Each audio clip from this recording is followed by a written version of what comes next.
I don't think I had my money on it, but yeah, I think that was the consensus yesterday. So no, I'm not surprised Jake Weatherall's there. I think it's a good selection.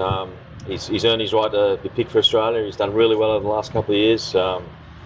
He knows his game well. He's a mature player, and I think he won't be overawed by an Ashes Test match. So I think it was a good selection.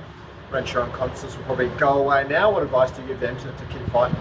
It's pretty simple, like anyone else. The batsman, you got to score runs to get in the Test side. Be consistent. Renshaw's been around a long time. He's done well in Test cricket before. He knows he can do it, so he's not far away. Sam Constance probably got to go back and look at his game a bit closer. Look to bat for long periods. He's obviously got a lot of talent. He's only 20.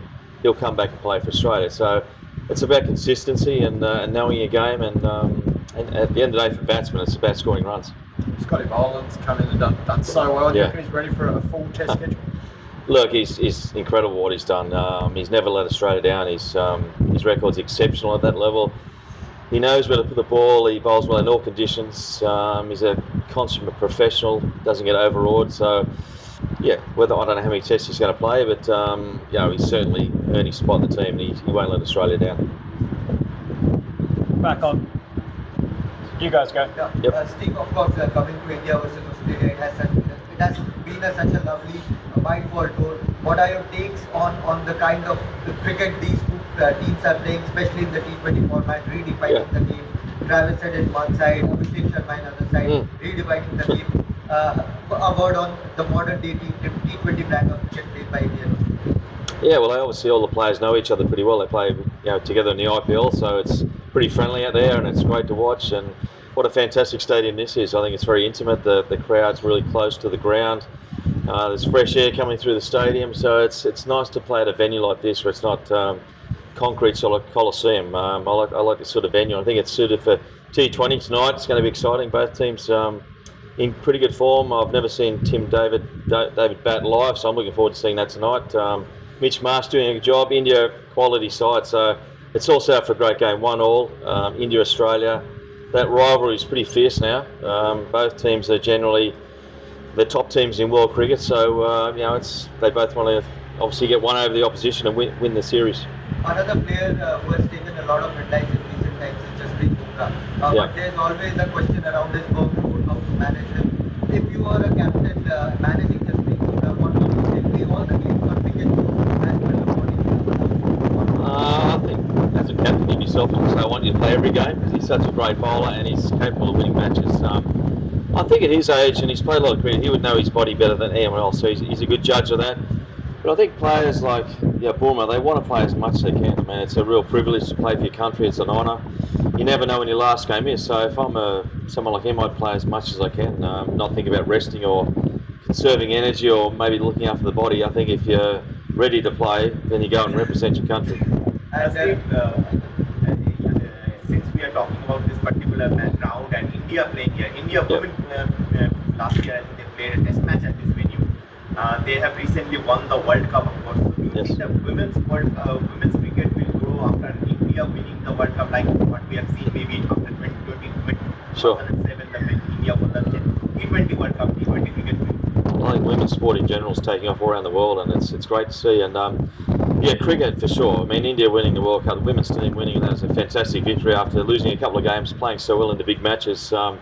I'm sure they have enormous support, and it's great that they're now role models for the young girls in India. You can see a pathway to playing professional sport, representing your country, and being a professional cricketer. So I think women's cricket in India is just about to boom and take off. And I'm sure it is this week.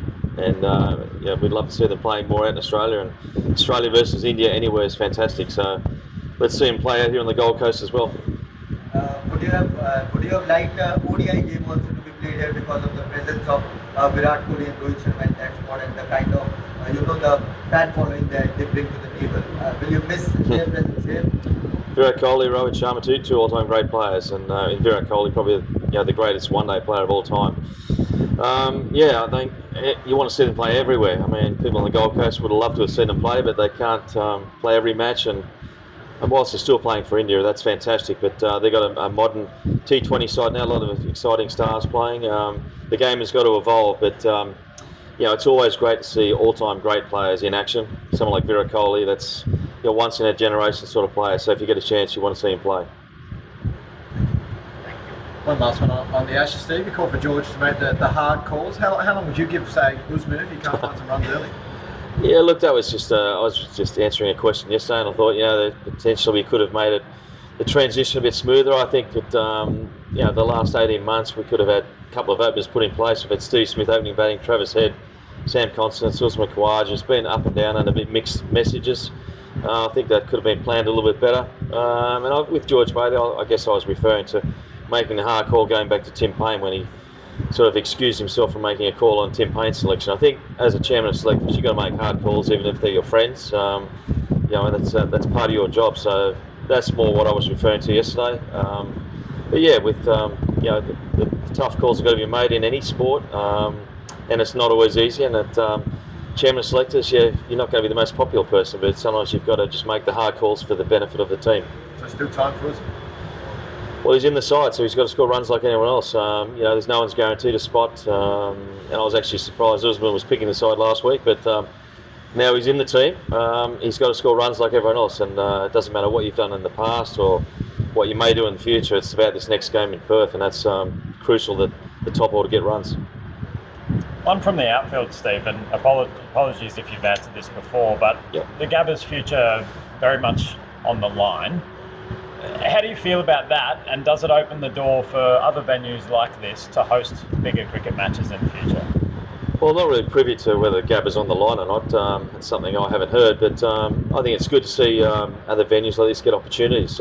It's a great stadium. The people of the Gold Coast love their sport, and I'm sure tonight they'll show the passion for following Australia or India. There's going to be a lot of excitement, a lot of noise. And it's good for other stadiums and other venues to get opportunities. For test matches, I guess the players are used to playing at the same sort of venues. The Gabba has been a fortress for Australian cricket for a long time, so I'm sure the players will still want to play at the Gabba, but it's great to have other options out there.